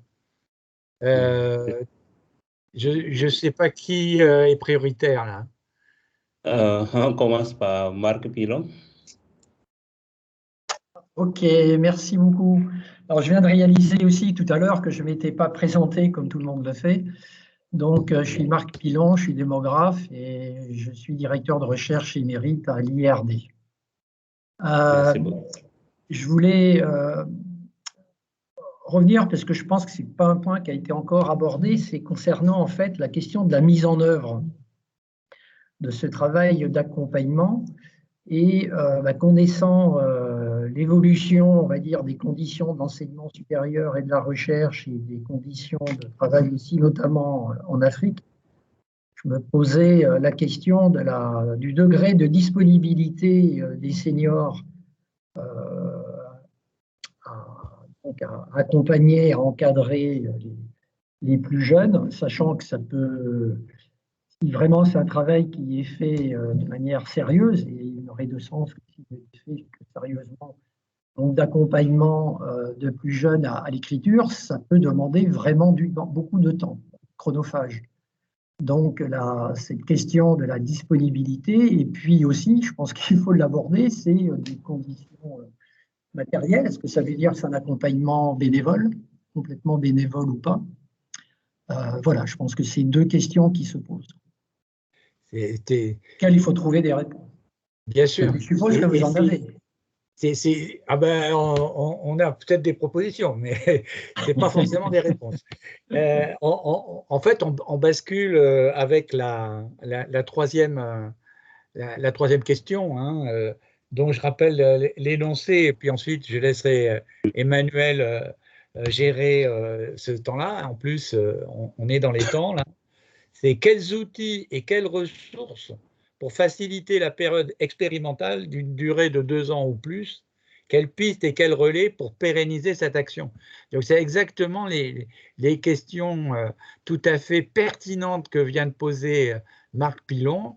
C'est une fois que les gens vont être volontaires, éventuellement, ils vont commencer à poser la question, on est volontaire mais on n'est pas bénévole, et donc comment ça va être reconnu, comment ça va être financé. Là, je crois que c'est un peu différent parce que on a évoqué dans les 2 premiers ateliers les questions d'une plateforme et notamment de quelque chose qui permettrait d'améliorer la communication parce que c'est plus facile de se parler de continent à continent que de pays africain à pays africain apparemment, et même au sein d'un même pays africain, de l'ENS à l'université. Donc voilà, il y a une excellente question qui est posée par Marc. On n'a pas forcément les solutions, mais par exemple, dans les revues, on peut dire que le travail qui est fait est un travail bénévole. J'ai jamais vu un rédacteur de revue scientifique m'annoncer qu'il avait touché le pactole pour son travail. Donc, un enseignant-chercheur a son temps qui est divisé en 2. Il y a le temps de la recherche et donc de l'accompagnement des chercheurs et de la communauté de recherche. Et puis, il y a le temps de l'enseignement. Voilà, donc c'est bien une question à laquelle nous devons accorder la demi-heure qui vient avant de passer ensuite à une petite synthèse de toutes ces propositions particulièrement riches que vous faites. Donc Emmanuel, je te laisse gérer puisqu'on s'était réparti les tâches comme ça. C'est ça. Donc, par rapport à cette troisième question, nous avons besoin de réponses sur les outils et les ressources dont nous avons besoin pour une période d'expérimentation de 2 ans. Alors, nous avons comme main levée Abou, Marc et Napon. C'est vrai que vos doigts ont été levés pendant qu'on examinait la deuxième question, mais est-ce qu'on pourrait vous passer la parole, Monsieur Abou Fofana, par rapport à cette troisième question? Oui, merci beaucoup. Et je crois que ma contribution même devait faire écho à la troisième question. Alors, je voulais vraiment signaler que en Afrique, et le cas de la Côte d'Ivoire que je maîtrise le mieux, souvent on n'est pas en manque de production, de ressources. Les doctorants, comme le disait tout à l'heure le professeur, je crois que c'était Napon du Burkina, s'est exigé au doctorant, en plus de sa thèse, de publier déjà 1 ou 2 articles qui faciliteraient son recrutement. Ça, c'est déjà un fait. Et deuxièmement, lorsque le doctorant soutient sa thèse et qu'il est recruté à l'université, dans le cadre de sa carrière même, hein, au niveau du CAMES, il faudrait qu'il puisse produire un certain nombre d'articles. Donc, ce travail de production, d'écriture d'articles se fait. Et je pense que le problème fondamental qui se pose aux chercheurs africains, c'est la diffusion de ces articles-là. Souvent, ça reste au niveau local dans des revues qui ne sont pas très cotées. D'autres fois, on arrive à se faire publier en France ou au Canada. C'est dans des revues qui sont assez cotées, mais plus difficile d'accès, hein, pour les jeunes chercheurs africains. Donc, du coup, je me dis que c'est pas l'absence de production, mais c'est la diffusion de ces productions. Donc, du coup, par rapport à la préoccupation qui est posée, puisque dans le cadre africain et ivoirien que je connais le mieux, la production ou la diffusion dans la publication dans un article, dans une revue scientifique, est soumise au paiement d'une contribution. Alors, qui varie entre 20 000 francs CFA jusqu'à 40 000 francs CFA. Et donc, les jeunes chercheurs sont obligés de payer cette somme-là pour pouvoir avoir une production dans une revue. Et en retour, les évaluateurs de ces articles sont rémunérés. Donc, voici un peu comment le mécanisme, et ça prend de l'ampleur. Hein. Je sais qu'au début de ma carrière, c'était carrément gratuit, hein, les productions d'articles, mais de plus en plus, toutes les revues, au plan national, par exemple, exigent de l'argent, hein, pour être publié, qu'on soit jeune chercheur ou qu'on soit chevronné. Il faudrait payer une certaine somme pour, et c'est ce qui sert à la rémunération. Et ici, donc, dans notre cas, je pense qu'il faudrait donc, comme on l'a dit, c'est un apprentissage de l'écriture par l'écriture, hein, et la production. Et dans ce cas précis, il faut, dès que la lucarne de production, de diffusion de ces articles sont ouvertes, on pourrait avoir un nombre important de ressources pour pouvoir donc, je veux dire, pour pouvoir alimenter, hein, ce projet. Maintenant, je le dis, à court terme, voici ce qui se passe en Côte d'Ivoire, par exemple. Et bon, voilà, donc je me dis que peut-être qu'il faut trouver, même si ce n'est pas une rémunération financière, mais une forme de reconnaissance du travail que sera donc accompli par ces seniors, hein, ces seniors africains, hein, puisque tout ceci, c'est très intéressant dans la carrière, la promotion de l'enseignant, et ça, il ne faut pas l'ignorer, c'est très, très important en Afrique. Merci. Merci.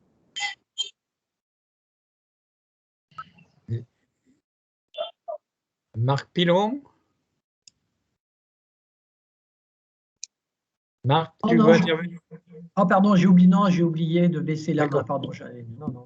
Merci. Excusez-moi. Et juste, j'en profite pour dire que malheureusement, j'ai une contrainte là que je vais devoir vous quitter.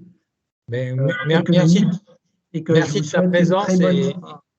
Merci de ta présence et des apports que tu as faits et des questions que tu as posées. Moi, je voudrais intervenir quand même sur ce qui vient d'être dit, parce que la logique dans laquelle nous nous sommes lancés, je crois, Emmanuel, mais aussi Jean-Marie de Quetel et moi et bien d'autres, c'est pas du tout d'aller dans le sens de ce qu'on a appelé les revues prédatrices, même si elles sont reconnues scientifiquement. L'idée n'est pas de favoriser et d'encourager le fait que les expertises soient payées aux revues et donc du coup que les experts soient payés eux-mêmes. J'ai une revue qui publie 4 numéros par an, qui est reconnue, et il n'est pas question de payer. Et puis il y a une chose que j'ai regardée dans la journée, parce qu'on ne l'a jamais évoqué, c'est qu'il se développe un mouvement de la science ouverte qui veut justement que les publications scientifiques soient accessibles à tous et tout de suite. Donc ce mouvement est complètement contradictoire avec ce qui vient d'être dit. Ce n'est pas du tout que l'intervenant Abou Fofana était contre ça, c'est simplement qu'il a constaté un phénomène qui s'est accru avec de grandes revues qui font payer très cher leurs abonnements et qui mettent en avant les financements. Donc j'aimerais qu'on parle un petit peu de cette question-là. C'est est-ce qu'on va dans un sens où on va encourager les jeunes chercheurs à financer des publications de leurs articles, parce que de toute façon, quand il y a l'argent, l'expertise ne pèse pas bien lourd. Marc Demeuse. Oui, ben je partage évidemment le point que tu viens de développer, hein. Le but n'est pas de nourrir des gens qui font du papier ou qui produisent sans intérêt pour la science elle-même. Je pense qu'on a tout intérêt à aider les revues qui émanent des associations professionnelles, par exemple, ou des associations de recherche dans certains secteurs. Pour moi, c'est vraiment ça la recherche, hein. Ça doit être plutôt aux mains des sociétés savantes ou des associations comme l'ADME ou comme d'autres associations. Mais je voulais réagir sur une idée, et je vois que je ne suis pas le seul à avoir réagi là-dessus. Je ne suis pas moins favorable à des revues qui sont faites pour les doctorants. Je pense que ce n'est pas une bonne idée. Mais ça a été évoqué, je crois, par M. Bécher. Je pense que ce n'est pas une bonne idée. On a déjà assez de hiérarchie dans les revues. Hein, on a des revues locales de laboratoire de Chic ou de Tchèque, et je pense qu'on n'a vraiment pas intérêt à créer cette nouvelle catégorie qui ne va pas être lue par les gens qui ont déjà de la bouteille. On dit, mais ça, c'est une revue pour les jeunes. Donc moi, je ne ferais pas du tout ça. Par contre, avec les moyens qu'on mettrait pour faire cela, je pense qu'on a intérêt à accompagner le processus qui me permet à un jeune collègue de monter sur une revue. Et il y a assez de niveaux de revues différentes. Je pense qu'il y a des règles un peu absurdes, comme empêcher de publier dans une revue locale de son propre laboratoire. En fait, c'est pas ça. Je pense que le CNU, si j'ai bien compris le modèle français, c'est empêcher les conflits d'intérêts. Donc, on a pris une règle très générale, très générale, qui dit puisqu'il pourrait y avoir des conflits d'intérêts, on ne va pas compter cette production. Je pense que c'est pas du tout une bonne idée. Alors, à la limite, il faut être malin et dire on s'en fout si ça compte ou si ça compte pas, c'est pas ça l'essentiel, mais c'est une bonne démarche. On fait ce premier pas. Donc je préfère cette démarche que d'avoir des revues pour doctorants. Donc vraiment, je crois que, mais la gradation, elle existe. Hein. Toutes les revues ne se valent pas en difficulté ou en sérieux ou en vérification de la qualité de ce qui a été produit. C'est vrai.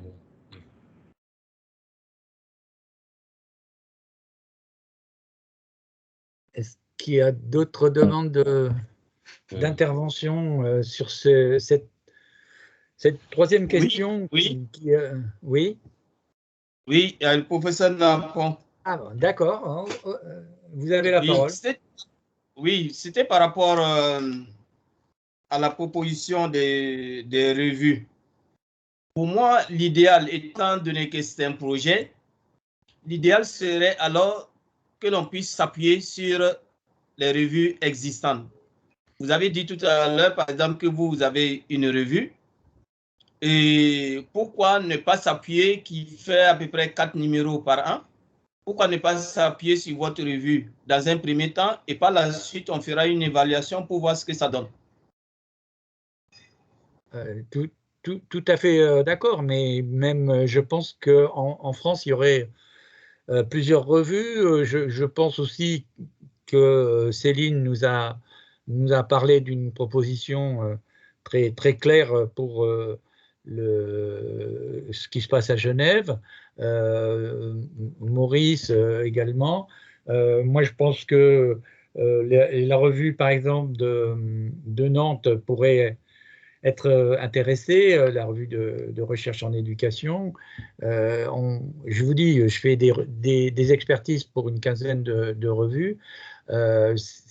C'est évident que votre idée est une idée à développer, d'autant plus que l'idée de départ était de créer un réseau de revues avec peut-être une charte éthique, notamment justement pour ce rapport à l'argent et montrer qu'on est dans le cadre de la science ouverte, mais aussi, comme ça vient d'être indiqué par Marc Demeuse, qu'on veut publier des articles de jeunes chercheurs, mais qui auront été évalués, expertisés à l'égal de chercheurs plus anciens, de manière à ce que ces articles soient vraiment valorisés.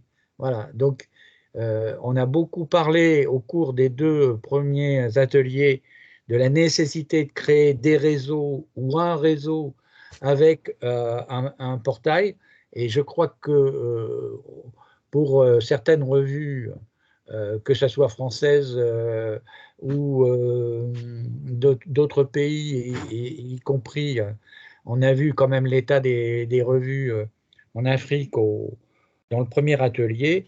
Je crois que ces revues-là pourraient signaler qu'elles s'inscrivent dans cette démarche, alors que ce soit avec un accompagnement ou sans accompagnement, mais une démarche qui consiste à faire en sorte que on favorise la publication de jeunes chercheurs à condition qu'elle soit à la hauteur en termes de qualité, puisque ça a été aussi évoqué abondamment.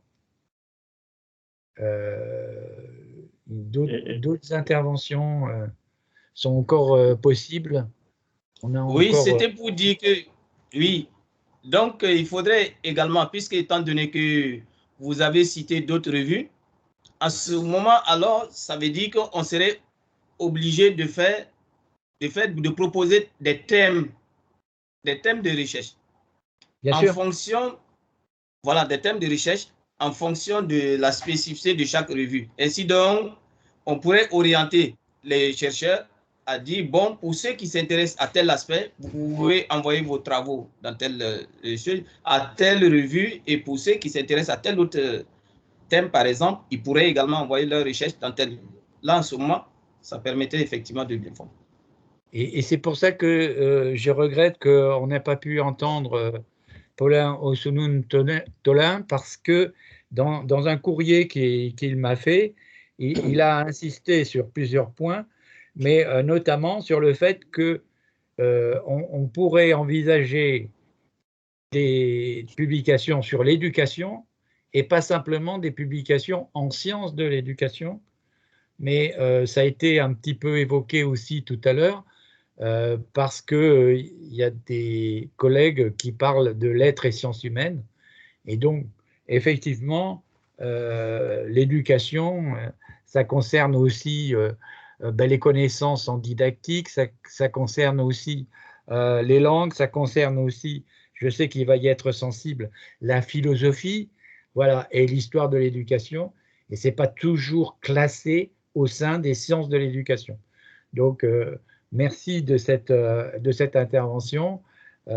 Effectivement, s'il y a d'autres revues, ça permet d'élargir l'éventail des propositions en indiquant quand même que chaque revue a ce qu'on appelle une ligne éditoriale. Voilà, il y a une demande d'intervention. C'est un outil. Bonjour tout le monde, merci de me donner la parole. Je suis Ousseynou Thiam du Sénégal, de l'Université Cheikh Anta Diop de Dakar. Je suis également le directeur de lien. J'ai participé tout à l'heure à l'atelier 1 et je vais intervenir dans le sens de mon expérience par rapport aux doctorants. Alors, au niveau de la revue Lien, je peux vous dire tout de suite que nous recevons quand même une grande demande. Abou Fofana a parfaitement raison. Le problème des jeunes chercheurs, ce n'est pas de produire, ils en produisent, ils essaient en tout cas, mais c'est un accompagnement. Et j'ai également par l'étude des évaluations reçues qui sont souvent refusées, il faut noter qu'il y a un grand besoin de formation et il y a des disparités dans l'écriture, dans les compétences d'écriture. Et je me dis souvent, par exemple, pour ceux qui nous viennent de la Côte d'Ivoire, là également, il faut le dire, c'est l'occasion de dire, il y a un bon espoir, je ne sais pas quel est le modèle qu'ils ont, mais il me semble que ça fonctionne. Et je me disais, pourquoi pas faire à une harmonisation d'un programme de formation pour l'Afrique francophone. Et pourquoi pas un module qui, pour le doctorant, serait obligatoire qu'on aurait en commun. Pourquoi pas, ça peut commencer par là, voir dans les programmes de formation ou à ce niveau-là, comment on peut faire un séminaire sur la recherche qui serait obligatoire pour les jeunes chercheurs. La question fondamentale qui est souvent suscitée, c'est surtout la méthodologie, l'approche du terrain, l'analyse des résultats, mais surtout également, il faut le dire, l'utilisation des outils technologiques qui nous permettent d'analyser la disponibilité de ces outils-là au niveau de ces jeunes, quels sont les logiciels qu'ils ont dans les écoles doctorales qui pour leur permettre de traiter les données. Là également, il faut penser comment outiller ces écoles doctorales de ces outils-là. Par exemple, je prends le cas de Transana. Transana nous a beaucoup aidé quand j'étais à Marseille, mais arrivé au Sénégal, je ne peux plus l'utiliser parce que j'ai plus la licence. Donc, vous voyez, un peu Sphinx également. Vous voyez, ces outils, ces logiciels-là, les jeunes chercheurs en Afrique ne l'ont pas, ce qui fait souvent que le traitement de données peut poser problème. Et on le sent souvent au niveau des articles. Comment on peut faire en sorte que ces outils soient disponibles pour les jeunes chercheurs? Ce serait une bonne chose. L'autre élément, moi, je pense que s'il est possible de le faire, ça existe, hein, des fonds de recherche, des fonds pour impulser la recherche des jeunes chercheurs. Si on peut inventorier ces fonds et permettre aux jeunes chercheurs d'avoir les informations, l'accès à ces informations-là, c'est également bon, parce que le problème des jeunes chercheurs, souvent, c'est l'accès à l'information. Si on peut avoir, je ne dirais pas encore une plateforme, parce qu'on a suffisamment parlé de plateforme, mais un dispositif qui permettrait à ces jeunes chercheurs de recevoir en temps réel les informations qui concerneraient un fonds qui les pousserait à la recherche en sciences de l'éducation. Pour le dernier point, je suis parfaitement d'accord qu'il faut faire la différence entre les sciences de l'éducation et les articles que nous aurons en éducation. Souvent, c'est très large. Je pense également que là, il est également important qu'il y ait une théorisation autour de ça pour les jeunes chercheurs qui sont autour de l'éducation. Voilà, je vous redonne la parole tout en vous remerciant. Oui. Merci beaucoup. Merci beaucoup pour ces trois propositions extrêmement intéressantes. Sur France Université numérique, donc il y a un MOOC, donc c'est-à-dire un cours gratuit en ligne auquel je me suis inscrit, qui est sur l'écriture d'articles scientifiques. Donc je l'ai suivi pas très attentivement, mais quand même, hein, c'est vrai que c'est l'écriture des sciences inhumaines, appelées sciences dures, qui est plutôt favorisée dans ce cours. Mais c'est vrai que faire l'inventaire de ce qui est à disposition et qui est à disposition sans débourser d'argent, voilà. Alors, pour Sphinx, ben, je n'ai pas la solution. Il faudra trouver des logiciels d'analyse statistique qui, eux, sont gratuits parce qu'éventuellement, ils ne sont plus développés et qui ont les mêmes performances que Sphinx, que tout le monde connaît, mais il n'y a pas que lui. Voilà. Donc, merci beaucoup pour ces propositions et notamment l'insistance sur la formation. Mais on revient toujours au sujet principal, c'est-à-dire est-ce qu'on peut avoir une plateforme sur laquelle seraient disponibles les informations sur les revues, les informations sur ce que c'est qu'écrire un article scientifique, ce que c'est qu'écrire une note de synthèse, puisque ça a été évoqué tout à l'heure, où il y a aussi un excellent exercice qui n'a pas été évoqué, c'est l'écriture de notes de lecture qui permet de commencer à entrer dans la compréhension de ce que c'est qu'un texte, un ouvrage qu'on va présenter et critiqué en quelques 5 à 6 000 signes, voire 10 à 15 000 au grand maximum. Voilà. Donc ça, c'est des éléments qu'on peut ajouter dans le programme de formation. Est-ce qu'il y a encore des prises de parole, des compléments? Alors cette fois-ci, un peu sur l'ensemble du travail. Voilà, tout le monde est un petit peu fatigué par cette longue journée. Merci beaucoup. Voilà, Marc Demeux, dans la conversation. Oui, nous si je donne peux la liste des revues en sciences de l'éducation. Moi, je vais envoyer aussi le lien avec Open Edition Journal, où il y a 563 revues, et dont 17 déjà qui ont le mot éducation, et qui sont toutes gratuites en ligne, et qu'on peut consulter dès leur sortie, et ça ne coûte rien. Emmanuel. Et ensuite, oui. Jean-Marie de Quetel qui a demandé la parole. Oui, je voulais juste ressusciter un des points qu'a abordé M. Fofana, notamment la difficile accessibilité aux revues américaines, européennes, etc., par des chercheurs africains. Sur ce point, j'aimerais avoir un petit commentaire de la part de nos collègues occidentaux. Oui, peut-être en attendant, on peut passer la parole à Jean-Marie. Jean-Marie, oui, voilà, je me suis interdit de parler parce que je voulais entendre les collègues africains et occidentaux.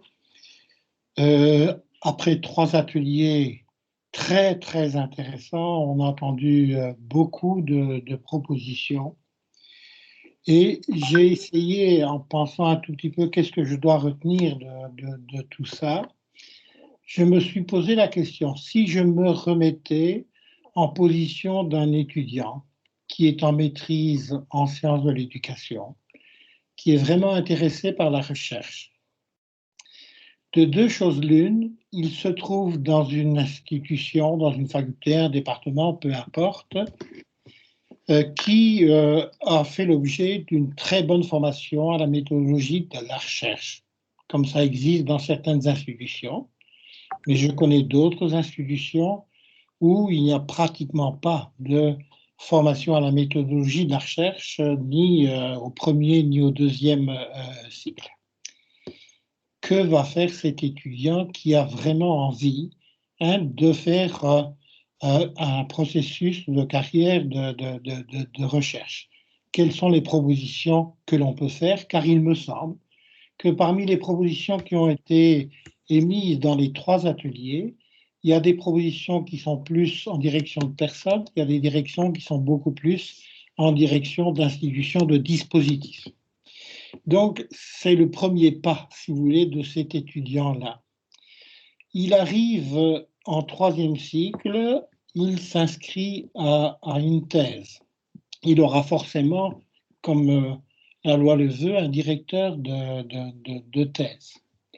De 2 choses l'une, il sera vraiment encadré et il se trouve dans une communauté de chercheurs, comme ça a été beaucoup évoqué. Il y a eu vraiment une formation à travers la communauté, l'insertion dans une communauté de recherche, où il n'a pas cette chance de se trouver dans une communauté de recherche. Et c'est un chercheur isolé. Quel soutien cette personne qui se situe isolée a-t-il besoin et quelles sont les propositions qui ont été faites à travers cet atelier 3 ou les 2 autres qui peuvent être mis dans cette case-là, si je peux m'exprimer. Il est toujours en doctorat, il doit publier, il a l'obligation de publier, en tout cas il est invité à publier, mais où publier? Un jeune chercheur qui n'a jamais publié va se poser la question, mais où vais-je publier, dans quel organe publier, parce qu'il y a des enjeux là derrière. De deux choses l'une, il sera bien encadré parce qu'il est dans une communauté de chercheurs où, isolé, il a un bon directeur de thèse qui va l'aider dans ce sens-là, ou il ne l'est pas. Qu'est-ce qu'on peut faire pour l'aider?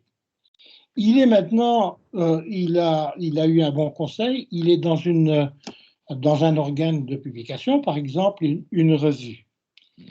Là, automatiquement, il va soumettre un manuscrit. Le rédacteur va automatiquement demander à des évaluateurs de le faire. Et donc, l'évaluation est déjà un soutien.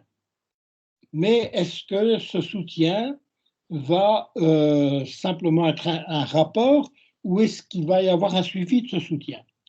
Et c'est ce que certaines propositions, dont celle que Richard avait déjà fait bien en amont de ce séminaire, par exemple, ou ce qu'a proposé notamment Céline Girardet, c'est l'accompagnement à travers un organe de publication. Et il y a sans doute quelque chose à faire avec les rédacteurs qui désignent des évaluateurs et qui mettent en place un processus d'accompagnement des chercheurs. Je vais plus loin, je vais m'arrêter là parce qu'on a intérêt à suivre le cheminement, me semble-t-il, de quelqu'un. Je suis maintenant chercheur senior. Je vais prendre mon cas personnel.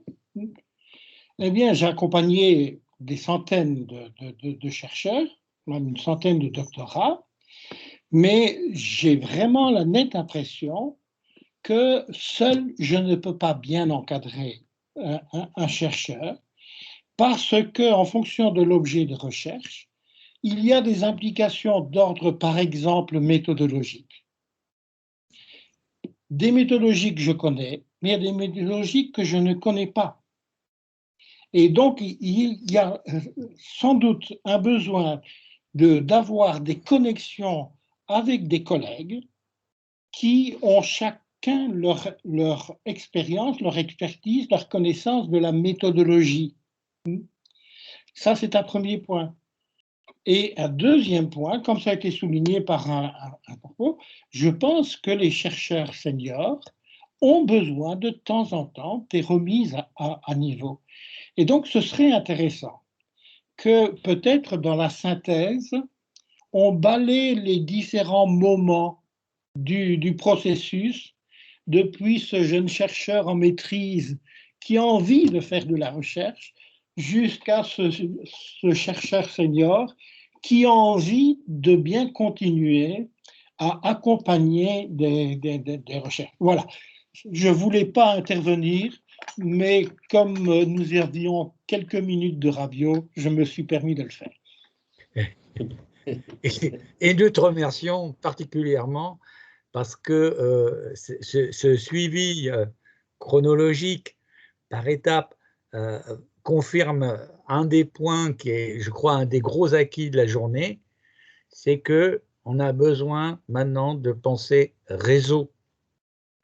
Penser réseau, ça veut dire que le temps du duo jeune chercheur et directeur ou directrice est un petit peu dépassé et que normalement on va être dans, comme le disait Marc Demeuse, avec des équipes et que les seniors, là aussi, j'ai l'impression de prêcher pour le bénévolat, mais les seniors vont en apprendre beaucoup. Moi, les jeunes thésards et thésardes que j'ai accompagnés, les gens qui ont fait des habilitations à diriger des recherches avec moi, ça a été un grand apprentissage et je dois les remercier pour tout ce qu'ils m'ont et tout ce qu'elles m'ont apporté. Donc, merci d'avoir ajouté à toute la richesse des échanges cette idée de suivre une chronologie du développement du sujet qui est écrit pour des publications scientifiques. Et ça, un petit peu comme le disait Jacques Delors, tout au long de la vie. C'est une formation tout au long de la vie, avec des actualisations nécessaires. Je pense que vous pouvez toutes et tous intervenir, mais qu'on est dans le temps où, non pas on fait la synthèse, parce que c'était tellement riche qu'on ne peut pas faire la synthèse tout de suite, mais on peut retenir peut-être un certain nombre de grandes lignes. D'abord, la première grande ligne, me semble-t-il, c'est que le projet d'accompagnement est validé. La deuxième grande ligne, c'est que le projet d'accompagnement était encore trop étroit et était encore trop pensé, et Jean-Marie vient de nous le montrer, et était encore trop pensé avec nos vieux cadres, hein, un accompagnateur et un accompagné. Donc, mettre en avant la notion d'un réseau qui s'occupera de faire de l'accompagnement pour permettre aux jeunes chercheurs et aux seniors de se développer, de s'actualiser, d'avoir des sources d'information. Parce que c'est aussi un des points qui m'est apparu, c'est que quelque part, on verra ce que l'avenir nous réserve, mais quelque part, la notion d'une plateforme comme structure fêtière est de plus en plus indispensable. Parce qu'il a été dit, notamment dans le premier atelier, que quand on regarde les bibliographies des thèses publiées, c'est souvent des thèses très anciennes parce qu'elles sont dans les bibliothèques. Et que moi, j'en étais arrivé au niveau du master à demander aux étudiants d'avoir un certain pourcentage d'articles écrits après 2000, après 2010, pour être sûr qu'on est sur du récent.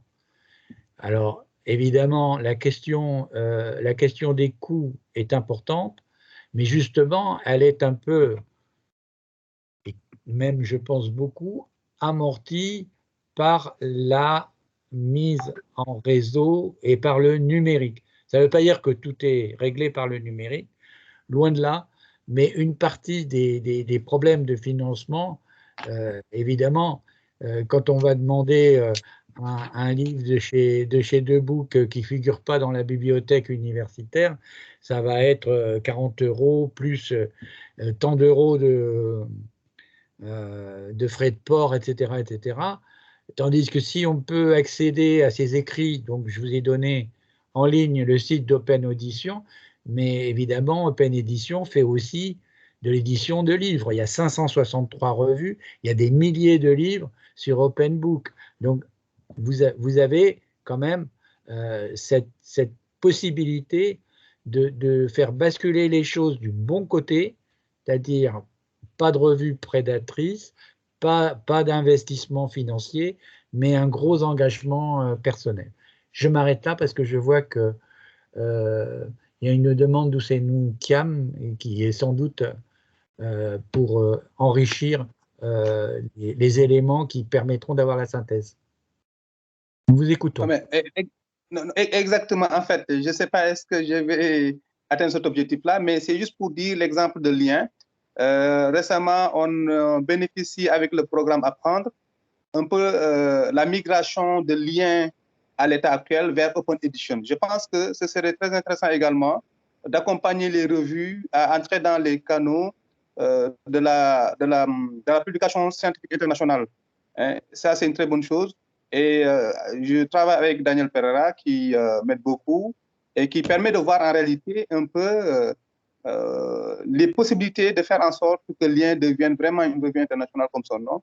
Accompagner donc les revues africaines en éducation dans ce sens-là, ce serait une très bonne chose, après avoir recensé, voir leurs points forts et leurs points faibles, pour que la qualité soit... Alors moi, je voudrais bien que les revues que nous avons en Europe, que nous avons au Canada, puissent également exister en Afrique. Mais comment faire pour que ces revues qui sont là, hein, l'existant, soient dans les années à venir des revues de qualité au sens du terme? ce ne sera pas d'importer toute la publication en Afrique vers l'Europe ou vers l'Occident, mais c'est plutôt de faire en sorte que les choses qui sont faites par les Africains trouvent un cadre de qualité pour rayonner. Je pense qu'il faut rêver qu'on ait des revues de même qualité que nous avons dans les pays développés. Comment le faire? Moi, je pense qu'il s'agit de les accompagner comme l'AEF est en train de le faire pour la revue Lien, comme Daniel Pereira est en train de nous accompagner. Voilà, c'était juste pour ça. Je ne sais pas si c'est intéressant ou pas, mais c'est une proposition, c'est un partage d'expérience. Si, tout à fait, tout à fait. Merci beaucoup parce que justement, c'est ce qu'on a comme objectif, c'est aussi qu'il y ait une multiplication des revues avec une qualité scientifique, je me répète, mais une qualité scientifique et une qualité sur l'éducation, hein, pas uniquement des revues scientifiques, mais aussi des revues interfaces, ça a été abordé. Alors, il y a Martial Dembélé qui demandait la parole, et puis deux autres, et ensuite on va se diriger vers la fin de cet atelier, parce que 2 heures, ça passe trop vite. Martial Dembélé, si... Oui, juste un point rapide, un peu pour rebondir sur ce que Richard a dit là, par rapport au réseau, le fait de dépasser justement la perspective de la diade. Moi, je voudrais suggérer fortement de considérer le soutien aux dynamiques nationales. Il me semble que ce sont les dynamiques nationales, c'est-à-dire le réseau proximal pour les chercheurs, qui peuvent être des lieux d'accompagnement collectif des jeunes chercheurs et des doctorants. Le cas de l'atelier sur la recherche en éducation au Burkina me semble très, très intéressant. En Côte d'Ivoire aussi, je pense que ce qui se passe est vraiment intéressant et mérite d'être soutenu. C'est à travers justement la participation à ces rencontres périodiques que les doctorants, les maîtrises, ceux qui sont à la maîtrise ou les jeunes chercheurs peuvent justement être, disons, acculturés dans une certaine mesure au travail de production scientifique. On apprend énormément. En tout cas, moi, j'ai beaucoup appris en allant à des conférences, à des colloques, voir comment les chercheurs seniors posent des problèmes, comment ils essaient de les résoudre et comment est-ce qu'ils présentent les résultats de leurs travaux. Je pense que si l'initiative peut soutenir ces dynamiques nationales-là, on gagnerait beaucoup dans l'accompagnement des jeunes chercheurs. Donc, vraiment, je voudrais insister sur cela. Merci. Merci beaucoup. Deux autres interventions d'1 minute. Là, on va durcir la règle. Il y avait deux attentes que je ne vois pas. Donc, oui, il y a Bationo. Non, il n'y a pas de demande. Les gens ont baissé la main. Oui. Jean-Claude. Oui, voilà. Merci beaucoup. Je demande la parole pour aller dans le sens de Dembélé qui m'a juste précédé, pour dire que dans cette dynamique de soutenir la recherche et surtout la recherche de qualité, nous avons en vue le projet de revue d'un champ d'éducation au niveau des écoles normales supérieures porté par le CAMES. Et c'est une opportunité aussi pour filtrer des productions scientifiques de haut niveau et aussi motiver les jeunes chercheurs et les juniors, aussi bien que les seniors, à publier et savourer aussi la qualité de la recherche. Et merci. Donc, c'est un projet en cours et certainement qu'avec le CAMES, on vous contactera les semaines et les mois à venir. Merci. J'allais vous le demander. Merci de nous contacter.